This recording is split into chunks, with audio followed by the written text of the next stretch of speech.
Hello বন্ধুরা, তোমরা কেমন আছো? আশা করি তোমরা খুব ভালো আছো। তো বন্ধুরা দেখো, বাড়িতে একটু সামান্য আয়োজন করা হয়েছে। কেন আয়োজন করা হয়েছে সেটা তোমাদেরকে বলছি। আজ হলো ভাগ্নির জন্মদিন, তার জন্য সামান্য একটু খাওয়া দাওয়ার আয়োজন করা হয়েছে দুপুরের দিকে। ভাগ্নিকে খাওয়াবো বলে, বার্থডে বলে কথা। কিন্তু আমার মেয়ে কিন্তু বদমাশি চালু। মেয়েকে তার জন্য হেলমেট পরিয়ে দেওয়া হয়েছে, যাতে ও বদমাশি করলে ব্যথা না পায়, সবসময় ব্যথা পেতে থাকে। তার জন্য মেয়েকে আমরা হেলমেট পরিয়ে দিয়েছি। কারণ কি, আমরা সবাই ব্যস্ত আর ও কিন্তু দুষ্টুমি করেই যাচ্ছে। তার জন্য ওকে হেলমেট পরিয়ে দিয়েছি যাতে ও ব্যথা না পায়। আর এদিকে ভাগ্নিকে সামান্য আয়োজন করা হয়েছে, ভাগ্নির বার্থডে বলে। ভাগ্নিকে দুপুরে একটু সুন্দর করে খেতে দেবো সেজন্য। আর তার সাথে আশীর্বাদও করা হচ্ছে। আশীর্বাদও করার পর্বটা আমরা মোটামুটি দুপুরেই সেরে রাখছি। তার জন্য তার সবথেকে প্রিয় দিদাকে দিয়ে তার আশীর্বাদের পর্বটা স্টার্ট করা হয়েছে। আর তার সাথে একটু ওর সাথে ভাগ্নির সাথে একটু মজাও করছে। আমরা একটু মজাও করে নিচ্ছি ভাগ্নির সাথে। কারণ কি, ভাগ্নি বড় হয়ে গেছে, তার জন্য ভাগ্নির সাথে আমরা একটু মজা করছি। আর সেই ফাঁকে আমিও একটু আশীর্বাদ করে নিলাম ভাগ্নিকে, যতই হোক মামি বলে কথা। তার জন্য আমিও একটু আশীর্বাদ করে নিচ্ছি, কিন্তু দেখতে পাচ্ছ তো। আমাদের সুন্দর করে আমাদের এই আশীর্বাদের পর্বটা পালন করা হচ্ছে, আর ভালো লাগছে। একে একে সবাই আমরা আশীর্বাদ করতেছি। হ্যাঁ, আমার মেয়েও কিন্তু এই আশীর্বাদের থেকে, পর্ব থেকে দূরে নেই। মেয়েকেও আমরা হেলমেট খুলে পাশে বসিয়ে দিয়েছি, যাতে ভাগ্নির সাথে সাথে মেয়েও একটু আশীর্বাদ পায় আর মেয়ে ব্যাপারটা বুঝতে পারে, সেজন্য। আর এই যে চলছে আমাদের জন্মদিনে আশীর্বাদের পাল্লা। আর সাথে মেয়ে কিন্তু খুব খুশি। মেয়ে পাশে বসে পুরো ব্যাপারটাই দেখছে যে কি হচ্ছে ব্যাপারটা। আর খুব ভালো লাগছে ব্যাপারটা মেয়েকে দেখে। কারণ কি, মেয়ে এখন বুঝতে পারে যে আজকে কিছু বাড়িতে চলছে, তার জন্য ভালো লাগছে। আমরা একে একে সবাই আশীর্বাদ করলাম। সবার শেষে আশীর্বাদ করলো চর্দি। কারণ কি, চর্দি একটু কাজে ব্যস্ত ছিল, তার জন্য সবার লাস্টেই কিন্তু আমাদের আশীর্বাদের পর্বটা বেশ সুন্দর করে কমপ্লিট হয়ে গেল। আর সবশেষে ছিল হলো খাওয়ার পালা। এবার ভাগ্নি খাবে। তো তোমাদের কেমন লাগলো এই আশীর্বাদের পর্বটা? আর সাথে আমরা কিন্তু গিফট দিতেও রেডি ছিলাম, গিফট নিয়েও আমরা রেডি ছিলাম। আর রাত্রিবেলা, সন্ধ্যাবেলা এই যে এখন হবে হলো কেক কাটার পালা। কারণ কি, দুপুরে খাওয়া দাওয়ার আয়োজন, আশীর্বাদের আয়োজন হলেও কেক কাটার পর্বটা কিন্তু হয়নি।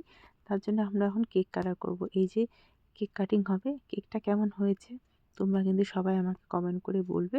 আর ভাগ্নিকে কিন্তু বার্থডে উইশ করতে কিন্তু একদম কেউ ভুলবে না। ভাগ্নির সাথে তো ব্ল্যাক ফরেস্ট খুব পছন্দ, চকলেট কেক। তার জন্য ভাগ্নির কথা মাথায় রেখেই এই কেকটা কিন্তু আনা হয়েছে ভাগ্নির জন্য। তো কেকটা কেমন হয়েছে এটাও কিন্তু তোমরা আমাকে জানাবে। চলো, এবার হলো কেক কাটার আয়োজন।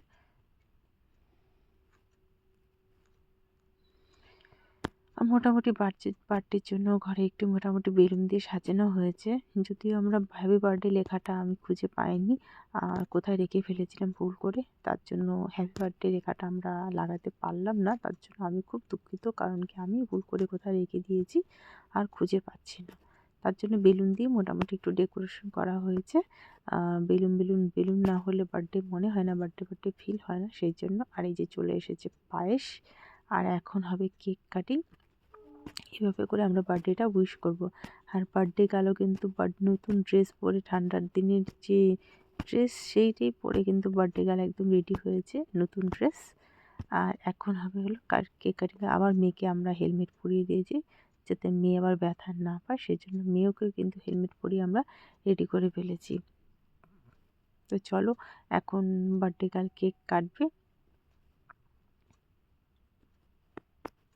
এই যে বার্থডে গার্ল কিন্তু বসে একদম রেডি হয়ে গেছে। আর আমরা একটু সাথে ফটো তোলাও হচ্ছে, ক্রাউনও পরিয়ে দেওয়া হয়েছে বার্থডে গার্লকে। আর সাথে আমরা একটু ফটোশ্যুটও করে নিচ্ছি কেক কাটার আগে আগে।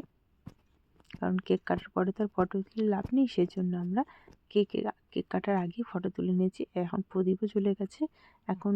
কারণ কি, আমাদের বাবার আশীর্বাদ করা বাকি ছিল। আমরা যদি সবাই আশীর্বাদ করে ফেলেছিলাম, তার জন্য আবার প্রদীপ জ্বালানো হয়েছে আশীর্বাদ হবে বলে। তো চলো, আর দেরি না করে আমরা এই কেক কাটার যে পর্বটা আছে ওটাকে ফটাফট করে শেষ করে দিই। আর আশীর্বাদের পর্বটাকেও আমরা আবার শেষ করে দিচ্ছি। তো চলো, কেক কাটিংটা তোমাদেরকে দেখিয়ে দিই।